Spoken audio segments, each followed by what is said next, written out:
स्वामिनी मुंशी प्रेमचंद की कहानी। शिवदास ने भंडारे की कुंजी अपनी बहू राम प्यारी के सामने फेंक कर अपनी बूढ़ी आंखों में आंसू भरकर कहा, बहू, आज से गृहस्थी की देखभाल तुम्हारे ऊपर है। मेरा सुख भगवान से देखा नहीं गया, नहीं तो क्या जवान बेटे को यूं छीन लेते। उसका काम करने वाला तो कोई चाहिए। एक हल तोड़ दूं तो गुजारा ना होगा। मेरे ही कुकर्म से भगवान का ये कोप आया है और मैं ही इसे अपने सर पर लूँगा। बिरजू का हल अब मैं संभालूंगा। अब घर की देखरेख करने वाला, धर उठाने वाला तुम्हारे सिवा दूसरा कौन है। रो मत बेटा, भगवान की जो इच्छा थी वह हुआ और जो इच्छा होगी वह होगा। हमारा तुम्हारा क्या बस है। मेरे जीते जी तुम्हें कोई टेढ़ी आँख से भी ना देख सकेगा। तुम किसी बात का सोच मत किया करो। बिरजू गया तो क्या हुआ, अभी मैं तो बैठा हूँ। राम प्यारी और राम दुलारी दो सगी बहनें थीं। दोनों का विवाह मथुरा और बिरजू दो सगे भाइयों से हुआ था। दोनों बहनें नैहर की तरह ससुराल में भी प्रेम और आनंद से रहने लगीं। शिवदास को पेंशन मिली। दिन भर द्वार पर गपशप करते भरा पूरा परिवार देखकर प्रसन्न होते और अधिकतर धर्म चर्चा में लगे रहते थे। लेकिन दैव गति से बड़ा लड़का बिरजू बीमार पड़ा और आज उसे मरे 15 दिन हो गए थे। आज क्रियाक्रम से फुर्सत मिली और शिवदास ने सच्चे कर्मवीर की भांति फिर जीवन संग्राम के लिए कमर कस ली। मन में उसे चाहे कितना ही दुख हुआ हो, पर किसी ने रोते हुए उसे नहीं देखा। आज अपनी बहू को देखकर एक क्षण के लिए उसकी आंखें सजल हो गईं, लेकिन उसने अपने मन को संभाला और रुद्रकंठ से उसे दिलासा देने लगा। कदाचित उसने सोचा था कि घर की स्वामिनी बनकर उसके आंसू पुंज जाएंगे। कम से कम उसे इतना कठिन परिश्रम न करना पड़ेगा, लेकिन उसने भंडारे की कुंजी बहू के सामने फेंक दी थी। वैदव्य की बिता को स्वामित्व के गर्व से दबा देना चाहता था। राम प्यारी ने पुलकित कंठ से कहा, यह कैसे हो सकता है दादा कि तुम मेहनत मजदूरी करो और मैं मालकिन बनकर बैठूं। काम धंधे में लगी रहूंगी तो मन बहला रहेगा, बैठे बैठे तो रोने के सिवा और कुछ ना होगा। शिवदास ने समझाया, बेटा, दैवगति में तो किसी का बस नहीं। रोने धोने से हल्कानी के सिवा और क्या हाथ आएगा। घर में भी तो 20 काम हैं। कोई साधु संत आ जाए, कोई पाहुना आ जाए तो कोई उनकी सेवा करने के लिए भी तो घर में होना चाहिए। बहू ने बहुत ही हीले किए पर शिवदास ने एक न सुनी। शिवदास के बाहर चले जाने पर राम प्यारी ने कुंजी उठाई तो उसे मन में अपूर्व गौरव और उत्तरदायित्व का अनुभव हुआ। जरा देर के लिए पति का वियोग भूल गई। उसकी छोटी बहन और देवर दोनों काम करने गए थे। शिवदास बाहर था। घर बिल्कुल खाली था। इस वक्त वह निश्चित होकर भंडारे को खोल सकती है।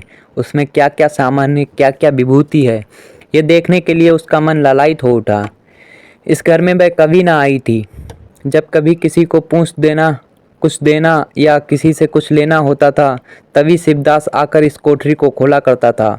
फिर उसे बंद कर वह ताली अपनी कमर में रख लेता था। राम प्यारी कभी कभी द्वार की दरारों से भीतर झांकती थी, पर अंधेरे में कुछ न दिखाई देता। सारे घर के लिए वह कोठरी तिलिस्म या रहस्य था, जिसके विषय में भांति भांति की कल्पनाएं होती रहती थीं। आज राम प्यारी को वह रहस्य खोलकर देखने का अवसर मिल गया।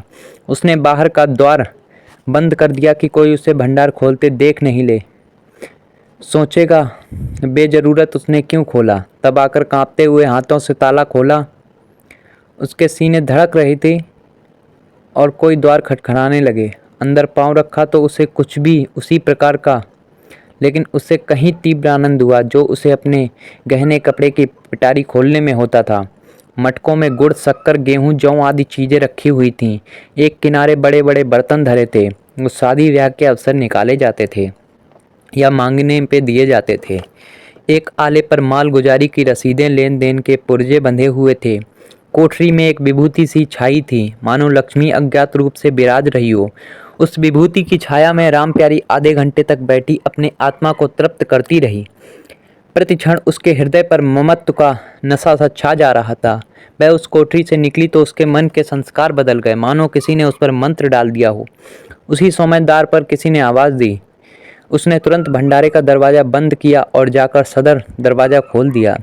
देखा तो पड़ोसन झुनिया खड़ी थी। 1 रुपये उधार मांग रही है। राम प्यारी ने रुखाई से कहा, अभी तो 1 पैसा घर में नहीं है जीजी, क्रियाक्रम में सब खर्च हो गया। दुनिया चकरा गई। चौधरी के घर में इस समय 1 रुपया भी नहीं है। ये विश्वास करने की बात ना थी। जिसने यहाँ सैकड़ों का लेन देन है वह सब कुछ क्रियाक्रम में नहीं खर्च कर सकता। अगर शिवदास ने बहाना किया होता तो उसे आश्चर्य ना होता। प्यारी तो अपने सरल स्वभाव के लिए गांव में मशहूर थी, लेकिन शिवदास की आंखें बचाकर पड़ोसियों को इच्छित वस्तुएं दे दिया करती थी। अभी कल ही उसने जानकी को शेर भर दूध दिया, यहाँ तक कि अपने गहने तक मांगे दे देती थी। कृपण शिवदास के लिए घर में ऐसी सखरज बहू का आना गांव वाले अपने सौभाग्य की बात समझते थे। झुनिया ने चकित होकर कहा, ऐसा ना कहो जीजी, बड़े गाड़े में पढ़कर आई हूँ। नहीं, तुम जानती हो मेरी आदत ऐसी नहीं है। बाकी का 1 रुपया देना है। प्यादा द्वार पर खड़ा बंझक कर रहा है, रुपया दे दो, किसी तरह ये विपत्ति टले। मैं आज के 8वें दिन आकर दे जाऊंगी। गांव में और कौन घर है जहां मांगने जाऊं। प्यारी टस से मस ना हुई। उसके जाते ही प्यारी सांझ के लिए रसोई पानी का इंतजाम करने लगी। पहले चावल दाल बीनना पड़ा अपार लगता था और रसोई में जाना तो सूली पर चढ़ने से कम ना था। कुछ देर बहनों में झाँव झाँव होती, तब शिवदास आकर कहते, क्या आज रसोई ना बनेगी? तो 2 में से एक उठती और मोटे मोटे तिक्कड़ बनाकर रख देती, मानो बैलों का रातिब हो। आज प्यारी तन मन से रसोई के प्रबंध में लगी हुई है। अब वह घर की स्वामिनी है। तब उसने बाहर निकलकर देखा कितना कूड़ा करकट पड़ा हुआ है। बुढ़ऊ दिन भर मक्खी मारा करते हैं, इतना भी नहीं होता कि जरा झाड़ू ही लगा दें। अब क्या इनसे इतना भी ना होगा? द्वार चिकना होना चाहिए कि देखकर आदमी का मन प्रसन्न हो जाए, ये नहीं कि उपकाई आने लगे।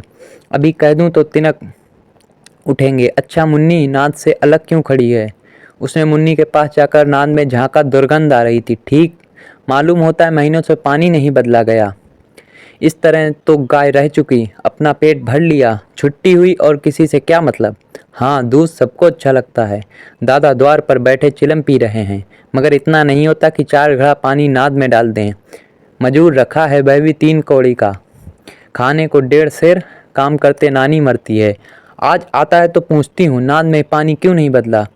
रहना है रहे, नहीं तो जाए। आदमी बहुत मिलेंगे, चारों ओर तो लोग मारे मारे फिर रहे हैं। आखिर उससे ना रहा, घड़ा उठाकर पानी लाने चली। शिवदास ने पुकारा, पानी क्या होगा बहू, इसमें पानी भरा हुआ है। प्यारी ने कहा, नाद का पानी सड़ गया है। मुन्नी भूसे से मुंह नहीं डालती, देखते नहीं हो कोस भर पर खड़ी है। शिवदास मार्मिक भाव से मुस्कुराए और आकर बहू के हाथ से घड़ा ले लिया।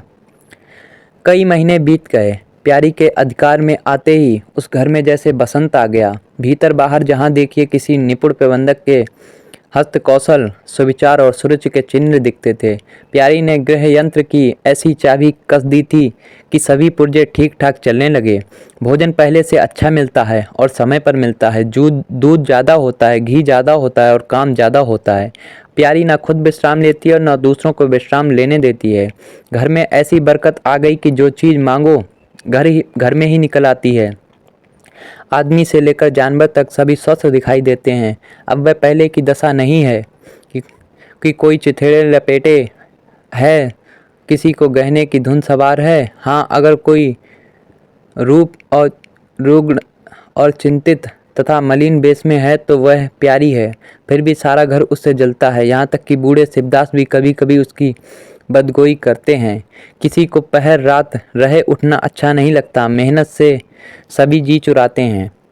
फिर भी ये सब मानते हैं कि प्यारी ना हो तो घर का काम ना चले। और तो और दोनों बहनों में भी अब उतना अपनापन नहीं है। प्रातःकाल का समय था। दुलारी ने हाथों के कड़े लाकर प्यारी के सामने पटक दिए और घुन्नाई हुई बोली, लेकर इसे भी भंडारे में बंद कर दे। प्यारी ने कड़े उठा लिए और कोमल स्वर से कहा, कह तो दिया, हाथ में रुपए आने दे, बनवा दूंगी। अभी ऐसा घिस नहीं गया है कि आज ही उतार कर फेंक दिया जाए। दुलारी लड़ने लगी। दुलाली लड़ने को तैयार होकर आई थी। बोली, तेरे हाथ में काहे को कभी रुपए आएंगे, काहे को कड़े बनेंगे? जोड़ जोड़ रखने में मज़ा आता है ना? प्यारी ने हंसकर कहा, जोड़ जोड़ रखती हूँ तो तेरे लिए ही है, मेरे कोई और बैठा हुआ है? मैं सबसे ज़्यादा खा पहन लेती हूँ, मेरा अनंत कब का टूट पड़ा है। दुलारी, तुम ना खाओ न पहनो, जस तो पत हो जाओ। यहाँ खाने पहनने के सिवा और क्या है? मैं तुम्हारा हिसाब किताब नहीं जानती। मेरे कड़े आज बनने को भेज दो। प्यारी ने सरल विनोद भाव से पूछा। रुपए ना हो तो कहाँ से लाऊं? दुलारी ने उद्दंडता से साथ कहा। मुझे इससे कोई मतलब नहीं, मैं तो कड़े चाहती हूँ। इस तरह घर के सब आदमी अपने अपने अवसर पर प्यारी को दो चार खरी खोटी सुना जाते थे और वह गरीब सबकी धौंस हंसकर सहती थी। स्वामिनी का ये धर्म है कि सबकी धौंस सुन ले और करे वही जिसमें घर का कल्याण हो। स्वामित्व के कवच पर धौंस ताने धमकी किसी का असर ना होता। उसकी स्वामिनी की कल्पना इन आघातों से और भी स्वस्थ होती थी। वह गृहस्थी की संचालिका है, सभी अपने अपने दुख उसी के सामने रोते हैं। जो कुछ वह करती है वही होता है। इतना उसे प्रसन्न करने के लिए काफ़ी था। गांव में प्यारी की सराहना होती थी। अभी उम्र ही क्या है, लेकिन सारे घर को संभाले हुए है। चाहती तो सगाई करके चैन से रहती। इस घर के पीछे अपने को मिटाए देती है। कभी किसी से हंसती बोलती भी नहीं, जैसे काया पलट हो गई। कई दिन बाद दुलारी के कड़े बनकर आ गए। प्यारी खुद सुनार के घर दौड़ दौड़ गई। संध्या हो गई थी। दुलारी और मथुरा हाट से लौटे। प्यारी ने नए कड़े दुलारी को दिए। दुलारी निहाल हो गई, चटपट कड़े पहने और दौड़ी हुई बरौठे में जाकर मथुरा को दिखाने लगी। प्यारी बरौठे के द्वार पर छिपी खड़ी ये दृश्य देखने लगी। उसकी आंखें सजल हो गईं। दुलारी उससे कुल 3 ही साल छोटी है, पर दोनों में कितना अंतर है। उसकी आंखों मानो इस दृश्य पर जम गईं। दंपति का वह सरल आनंद, उसका प्रेमालिंगन, उसकी मुग्ध मुद्रा प्यारी सी टकटकी सी बंद गई। यहाँ तक कि दीपक के धुंधले प्रकाश में वे दोनों उसकी नज़रों से गायब हो गए। अपने ही अतीत जीवन की एक लीला आंखों के सामने बार बार नए नए रूप में आने लगी। सहसा शिवदास ने पुकारा, बड़ी बहू, एक पैसा दो, तमाकू मंगवाऊं। प्यारी की समाधि टूट गई। आंसू पोंछते हुए भंडारे में पैसा लाने चली गई।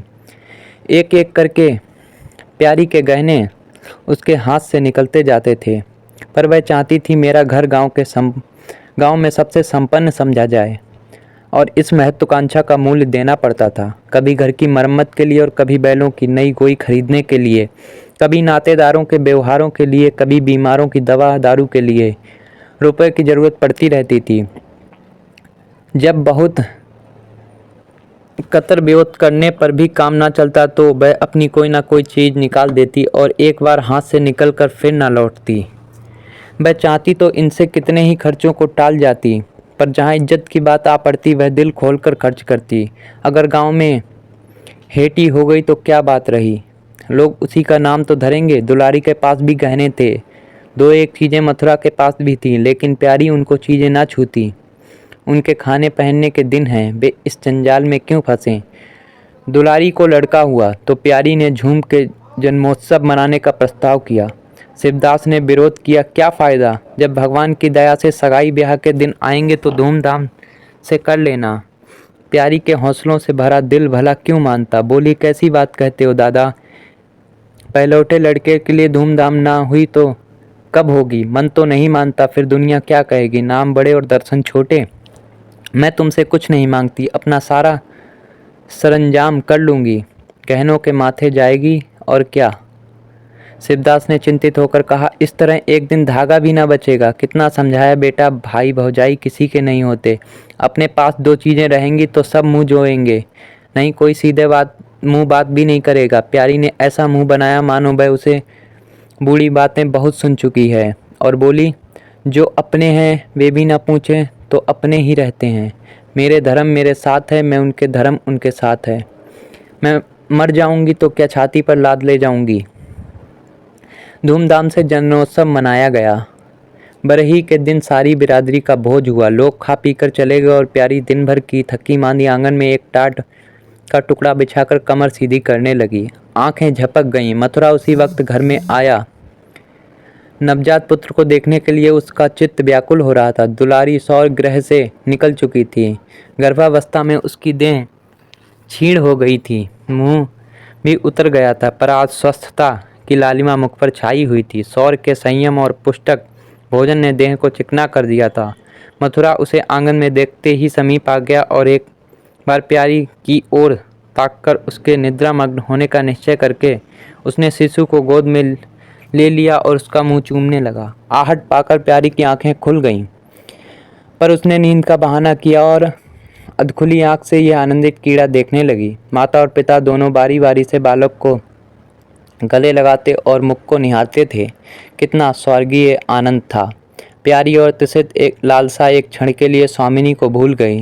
जैसे लगाम से मुखबद्ध बोझ से लदा हुआ हाँकने वाले के चाबुक से पीड़ित दौड़ते दौड़ते बेदम तुरंग हिनहिनाने से आवाज़ सुनकर कनौतियाँ खड़ी कर लेता है और परिस्थिति को भूलकर एक दबी हुई हिनहिनाहट से उसका जवाब देता है। कुछ वही दशा प्यारी की हुई। उसका मामृत्य तो जो पिंजरे में बंद मूक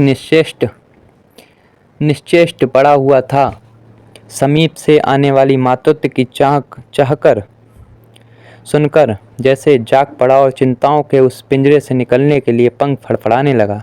मथुरा ने कहा, ये मेरा लड़का है। दुलारी ने बालक को गोद में चिपटाकर कहा, हाँ क्यों नहीं, तुम्ही ने तो 9 महीने पेट में रखा है। सांसद तो मेरी हुई, बाप कहलाने के लिए तुम कूद पड़े। मथुरा, ये मेरा लड़का ना होता तो मेरी सूरत का क्यों होता? चेहरा मोहरा रंग रूप सब मेरा ही तो है। दुलारी, इससे क्या होता है? बीज बनिए के घर से आता है, खेत किसान का होता है। उपज बनिए की नहीं, किसान की होती है। मथुरा, बातों में तुमसे कोई ना जीतेगा।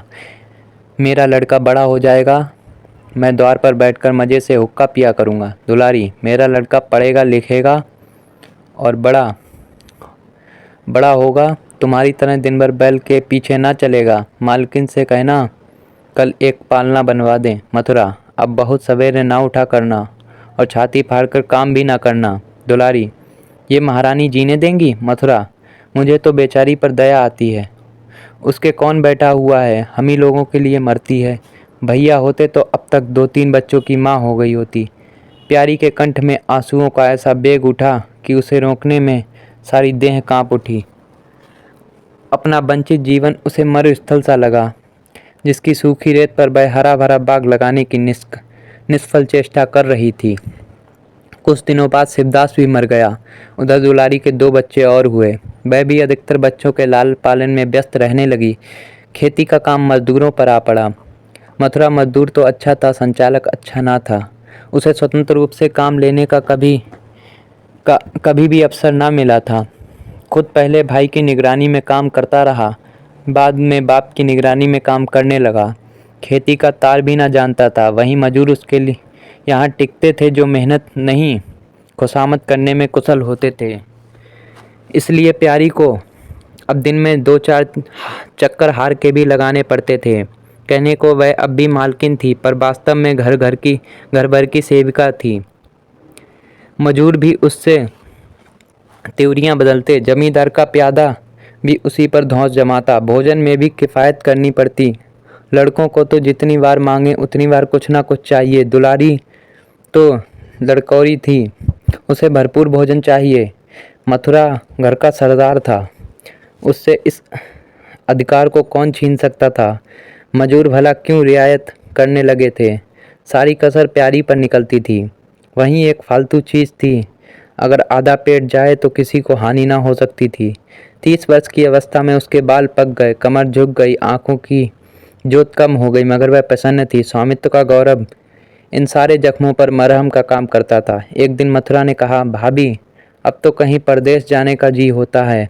यहाँ तो कमाई में बरकत नहीं, किसी तरह पेट की रोटी चल जाती है। वह विरोध होकर, कई आदमी पूरब से आए हैं, वे कहते हैं वहाँ 2-3 रुपए की मजदूरी हो जाती है। 4-5 साल भी रह गया तो माला माल हो जाऊँगा। अब आगे लड़के वाले हुए, इनके लिए भी तो कुछ करना है। दुलारी ने समर्थन किया, हाथ में 4 पैसे होंगे तो लड़कों को पढ़ाएंगे लिखाएंगे, हमारी तो किसी तरह कट जाएगी। लड़कों को तो आदमी बनना है। प्यारी ये प्रस्ताव सुनकर अवाक रह गई, उनका मुंह ताकने लगी। इससे पहले इस तरह की बातचीत कभी ना हुई थी। ये धुन कैसे सवार हो गई? उसे संदेह हुआ, शायद मेरे कारण ये भावना उत्पन्न हुई। बोली, मैं तो जाने को ना कहूँगी, आगे जैसी इच्छा हो। लड़कों को पढ़ाने लिखाने के लिए यहाँ भी तो मदरसा है। फिर क्या नित्य यही दिन बने रहेंगे? 2-3 साल भी खेती बन गई तो सब कुछ हो जाएगा। मथुरा, इतने दिन खेती करते हो गए, जब अब तक ना बनी तो अब क्या बन जाएगी। इस तरह एक दिन चल देंगे, मन की मन में रह जाएगी। फिर अब पौरुष भी तो थक रहा है, ये खेती कौन संभालेगा। लड़कों को मैं चक्की में जोतकर उनकी ज़िंदगी नहीं खराब करना चाहता। प्यारी ने आंखों में आंसू लाकर कहा, भैया घर पर जब तक आधी मिले सारी के लिए ना भागना चाहिए। अगर मेरी ओर से कोई बात हो तो अपना घर बार अपने हाथ में करो, मुझे एक टुकड़ा दे देना, पड़ी रहूँगी। मथुरा आर्द्र कंठ होकर बोला, भाभी ये तुम क्या कहती हो। तुम्हारे लिए तुम्हारे ही संभाले ये घर अब तक चला है, नहीं रसातल में चला गया होता। इस गृहस्थी के पीछे तुमने अपने आप को मिट्टी में मिला दिया, अपनी देह घुला डाली। मैं अंधा नहीं हूँ, सब कुछ समझता हूँ। हम लोगों को जाने दो, भगवान ने चाहा तो फिर संभल जाएगा। तुम्हारे लिए हम बराबर खर्च वरच भेजते रहेंगे। प्यारी ने कहा, जो ऐसा ही है तो तुम चले जाओ, बाल बच्चों को कहाँ कहाँ बांधे फिरोगे। दुलारी बोली, ये कैसे हो सकता है बहन, यहाँ देहात में लड़के क्या पढ़ेंगे लिखेंगे। बच्चों के बिना इनका जी भी वहाँ ना लगेगा। दौड़ दौड़ कर घर आएंगे और सारी कमाई रेल खा जाएगी। परदेश में अकेले जितना खर्च होगा उतने में सारा घर आराम से रहेगा।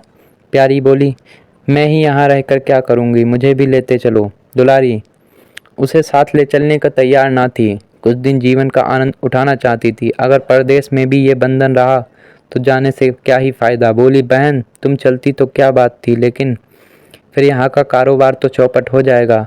तुम तो कुछ ना कुछ देखभाल करती ही रहोगी। प्रस्थान की तिथि एक दिन पहले ही राम प्यारी ने रात भर जागकर हलवा और पूरी पकाई। जब से इस घर में आई कभी एक दिन के लिए अकेले रहने का अवसर नहीं आया। दोनों बहनें सदा साथ रहती थीं। आज इस भयंकर अवसर को सामने आते देखकर प्यारी का दिल बैठ जाता था। वह देखती थी मथुरा प्रसन्न है, बाल वृंद यात्रा के आनंद में खाना पीना तक भूले हुए हैं, तो उसके जी में आता वह भी इसी बात निर्भय रहे, मोह और ममता को पैरों से कुचल डाले। किंतु वह ममता जिस खाद्यल को खा खा कर पली थी, उसे अपने सामने से हटाए जाते देखकर क्षुब्ध होने से न रुकती थी। दुलारी ने इस तरह निश्चिंत होकर बैठी थी मानो कोई मेला देखने जा रही है। नई नई चीज़ें को देखने, नई नई दुनिया में विचरने की उत्सुकता ने उसे क्रिया शून्य सा कर दिया। प्यारी के सिरे सारे प्रबंध का भार था। धोबी के घर में अब सब कपड़े आए हैं, सब घर से सब कपड़े आए हैं या नहीं, कौन कौन से बर्तन साथ जाएंगे, सफ़र खर्च के लिए कितने रुपए की ज़रूरत होगी। एक बच्चे को खांसी आ रही थी, दूसरे को कई दिन से दस्त आ रहे थे। उन दोनों की औषधियों को पीसना कूटना आदि सैकड़ों ही काम व्यस्त किए हुए थे। लड़कोरी ना होकर भी वह बच्चों के लालन पालन में दुलारी से कुशल थी। देखो, बच्चों को बहुत मारना पीटना मत, मारने से बच्चे जिद्दी या बेहया हो जाते हैं। बच्चों के साथ आदमी को बच्चा बन जाना पड़ता है। जो तुम चाहो कि हम आराम से पड़े रहें और बच्चे चुपचाप बैठे रहें, हाथ पैर ना हिलाएं, तो ये नहीं हो सकता। बच्चे तो स्वभाव के चंचल होते हैं, उन्हें किसी न किसी काम में फंसाए रखो। धेले का खिलौना हजार घुड़कियों से बढ़कर होता है। दुलारी इन उपदेशों से इस तरह बेमन होकर सुनती थी मानो कोई सनक कर बक रहा हो। विदाई का दिन प्यारी के लिए परीक्षा का दिन था। उसके जी में आता था कहीं चली जाए, जिसमें वह दृश्य देखने ना पड़े। हाँ, घड़ी भर ये घर सूना हो जाएगा। वह दिन भर घर में अकेली पड़ी रहेगी, किससे हंसेगी बोलेगी, ये सोचकर उसका हृदय कांप जाता था। ज्यों-ज्यों समय निकट जाता था उसकी वृत्तियाँ शिथिल होती जाती थीं। वह कोई काम करते जैसे खो जाती थी और अपलक नेत्रों से किसी वस्तु को ताकने लगती। कभी अवसर पाकर एकांत में जाकर थोड़ा सा रो आती थी। मन को समझा रही थी, ये लोग अपने होते तो क्या इस तरह चले जाते। ये तो मानने का नाता है, किसी पर कोई ज़बरदस्ती है। दूसरों के लिए कितना ही मरो तो भी अपने नहीं होते। पानी तेल में कितना ही मिले फिर भी अलग ही रहेगा। बच्चे नए नए कुर्ते पहने नवाब बने घूम रहे थे। प्यारी उन्हें प्यार करने के लिए गोद लेना चाहती तो रोने का सा मुंह बनाकर छुड़ाकर भाग जाते। वह क्या जानती थी कि ऐसे अवसर पर बहुधा अपने बच्चों भी निष्ठुर हो जाते हैं। 10 बजते बजते द्वार पर बैलगाड़ी आ गई। लड़के पहले ही उस पर जा बैठे। गांव के कितने स्त्री पुरुष मिलने आए। प्यारी को इस समय का उनका आना बुरा लग रहा था। वह दुलारी से थोड़ी देर एकांत गले मिलकर रोना चाहती थी। मथुरा से हाथ जोड़कर कहना चाहती थी, मेरी खोज खबर लेते रहना, तुम्हारे सिवा मेरा संसार में कौन है। लेकिन इस भंबड़ में उसको इन बातों का मौका ना मिला। मथुरा और दुलारी दोनों गाड़ी में जा बैठे और प्यारी द्वार पर रोती खड़ी रह गई। वह इतनी बेहदल थी कि गांव के बाहर तक पहुंचने की भी उसे सुध ना रही।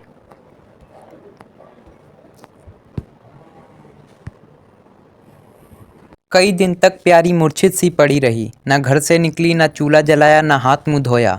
उसका हलवाहा जोखू बार बार आकर कहता, मालकिन उठो, मुंह हाथ धो, कुछ खाओ पियो, कब तक इस तरह पड़ी रहोगी। इस तरह की तसल्ली गांव की और स्त्रियां भी देती थीं, पर उनकी तसल्ली में एक प्रकार की ईर्ष्या का भाव छुपा हुआ जान पड़ता था। जोखू के स्वर में सच्ची सहानुभूति झलकती थी। जोखू कामचोर, बातूनी और नशेबाज था। प्यारी उसे बराबर डांटती रहती थी, दो एक बार उसे निकाल भी चुकी थी, पर मथुरा के आग्रह से फिर रख लिया था। आज भी जोखू की सहानुभूति भरी बातें सुनकर प्यारी झुंझलाती, ये काम करने क्यों नहीं जाता, यहाँ मेरे पीछे क्यों पड़ा हुआ है। मगर उसे झिझक देने को जी ना चाहता था। उसे उस समय की सहानुभूति की भूख थी। फल कांटेदार वृक्ष से भी मिले तो क्या उन्हें छोड़ दिया जाता है। धीरे धीरे क्षोभ का बेग कम हुआ, जीवन के व्यापार होने लगे। अब खेती का सारा भार प्यारी पर था। लोगों ने सलाह दी, एक हल तोड़ दो और खेतों को उठा दो, पर प्यारी का गर्व यूं ढोल बजाकर अपनी पराजय स्वीकार न करना था। सारे काम पूर्ववत चलने लगे। उधर मथुरा के चिट्ठी पत्री न भेजने से उसके अभिमान को भी उत्तेजना मिली। वह समझता है मैं उसके आश्रय बैठी हूँ, उसके चिट्ठी भेजने से मुझे कोई निधि ना मिल जाएगी। उसे अगर मेरी चिंता नहीं है तो मैं कब उसकी परवाह करती हूँ। घर में तो अब विशेष काम रहा नहीं। प्यारी सारे दिन खेती बाड़ी के कामों में लगी रहती। खरबूजे बोए थे, अब खूब फले और खूब बिके।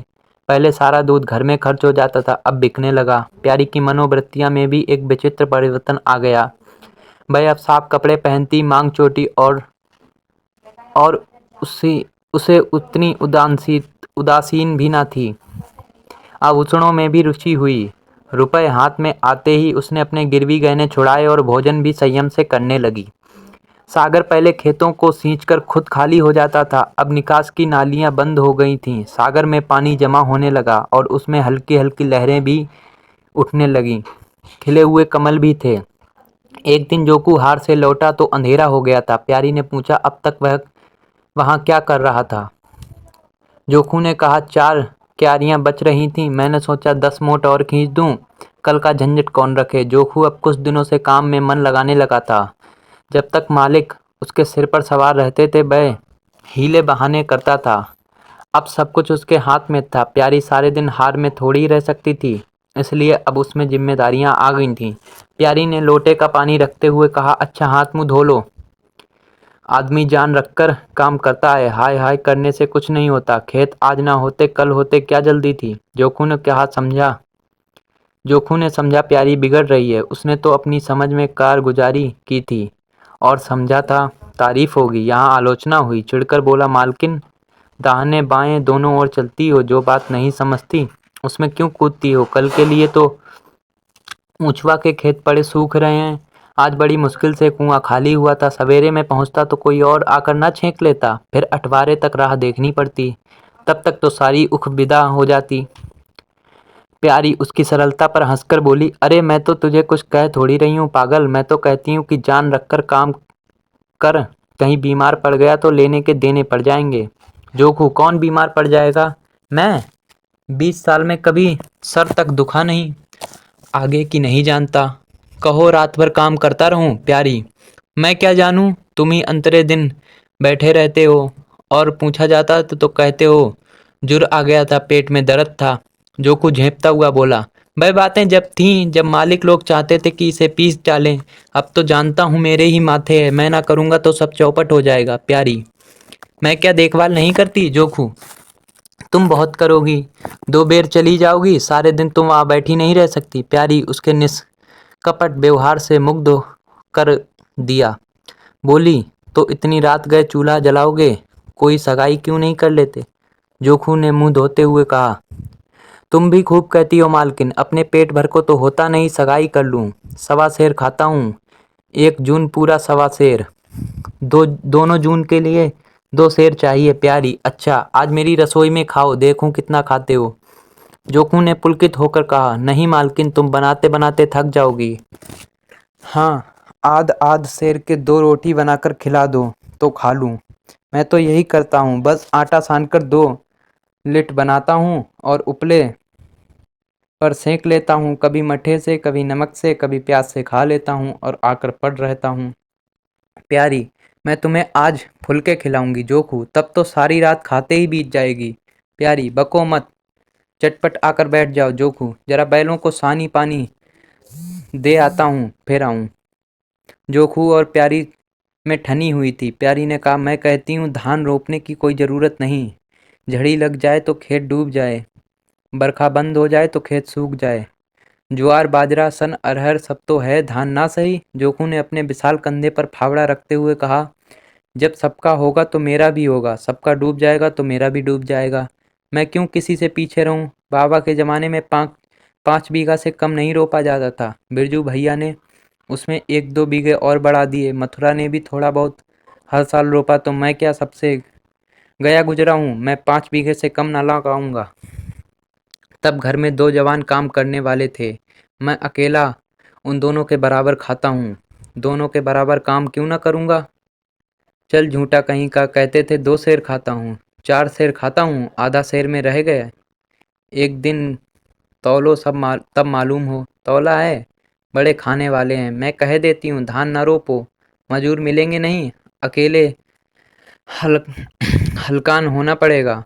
तुम्हारी बला से मैं हलकान हूँगा, ये देह किस काम आएगी? प्यारी ने उसके कंधे पर फावड़ा ले लिया और बोली, तुम पहर रात तक ताल में रहोगे, अकेले मेरा जी उबेगा। जोखू को उबने का अनुभव ना था।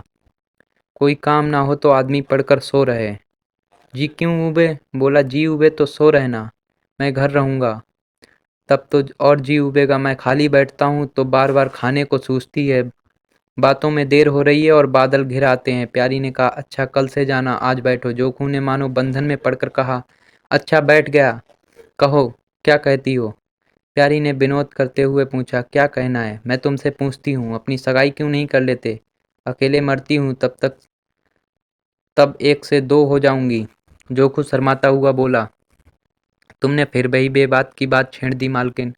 किससे सगाई कर लूँ यहाँ? ऐसी मेहरिया लेकर क्या करूँगा जो गहनों के लिए मेरी जान खाती फिरे? प्यारी, ये तो तुमने बड़ी कड़ी शर्त लगाई। ऐसी औरत कहाँ मिलेगी जो गहने भी न चाहे? जोखू, ये मैं थोड़ी कहता हूँ, वह गहने ना चाहे, हाँ मेरी जान ना खाए। तुमने तो कभी गहनों के लिए हट ना किया, बल्कि अपने सारे गहने दूसरों के ऊपर लगा दिए।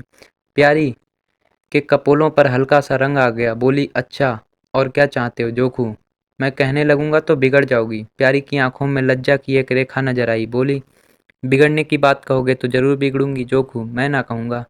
प्यारी ने उससे पीछे की ओर ठेलते हुए कहा, कहोगे कैसे नहीं, मैं कहला के छोड़ूंगी जोखू। मैं चाहता हूँ कि तुम्हारी तरह हो, ऐसी गंभीर हो, ऐसी ही बातचीत में चतुर, ऐसी ही अच्छा पकाती हो, ऐसे ही किफ़ायती, ऐसे ही हंसमुख हो। बस ऐसी औरत मिलेंगी तो करूँगा नहीं, इसी तरह पड़ा रहूँगा। प्यारी का मुख लज्जा से आरक्त हो गया।